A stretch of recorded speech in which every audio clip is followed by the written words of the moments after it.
for giving me an opportunity to speak on this historic legislation pertaining to the National Commission of Backward Classes, the Constitutional 123rd Amendment Bill 2017. Sir, this is one of the landmark legislations ever in the history, a long-awaited one, and it is going to actually have an impact on millions of lives in the country, sir. This bill aims at providing constitutional status to the NCBC. As per the National Sample Survey Organization of 2006, the population of OBCs is 41%.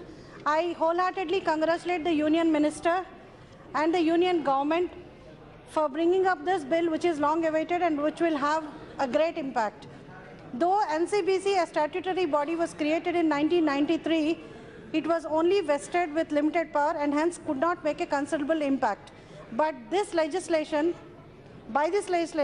the NCBC will cater to the needs of most vulnerable social and economically backward classes in various states and union territories, as may be specified by the Honorable President of India in consultation with the Governor of the concerned states. The National Commission clearly states that we will also have the power to examine complaints pertaining to the inclusion or exclusion of groups within the list of backward classes and advise the central government in this regard. Sir, as far as the bill is concerned, I feel that it takes away the authority of the states, which can now send the request to the current NCBC, which may or may not forward them to the union government. But some regional parties in the states have been assuring to include certain castes in the OBC list only to raise the hopes and aspirations of the respective people of the respective states, particularly that of AP. I would like to request the Honorable Minister, sir, to throw some light on the role of the state governments in inclusion of certain castes in the OBC list. Sir, now that this bill will be passed in the House, I would like to have certain clarifications from the Honorable Minister. Sir, in October 2017, Honorable President of India, Sri Ramnath Kovindji, notified a 5-member commission headed by the Delhi High Court's former Chief Justice G. Rohini under Article 340 of Indian Constitution to explore the idea of OBC subcategorization. Sir, this previous National Commission for Backward Classes have also recommended for this commission, and the Standing Committee also recommended for this commission. I would like to know from the Honorable Minister, sir, this commission is supposed to present its report within 12 weeks of the formation, but it has not reported even till date.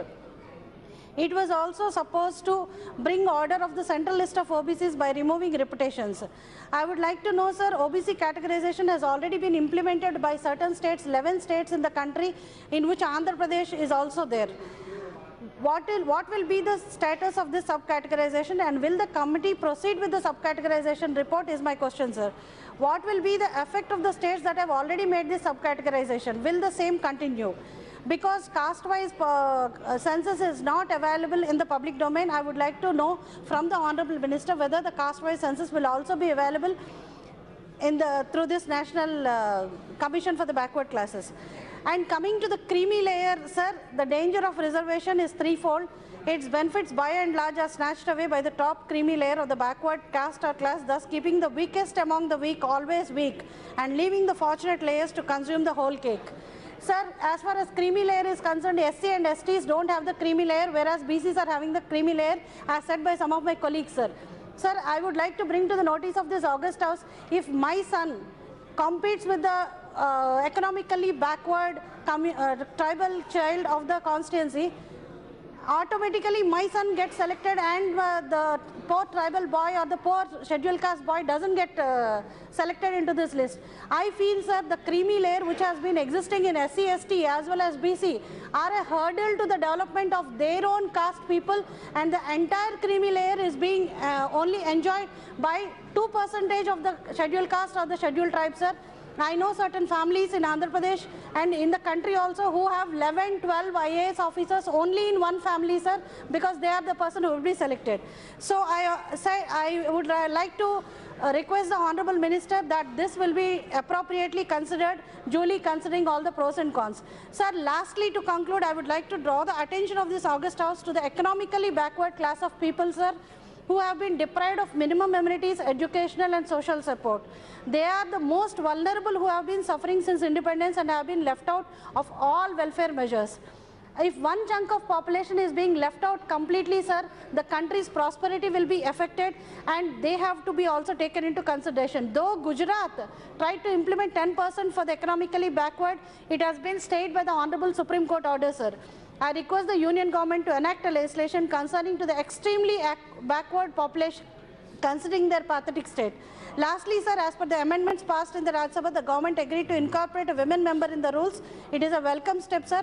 I wish the NCBC will certainly discharge the duties in an effective manner and provide justice to millions of populations across India.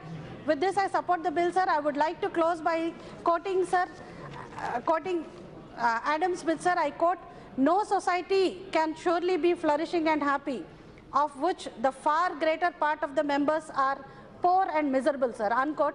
With this, I support the bill, sir. Okay. Thank you. Shri Thamar Raj.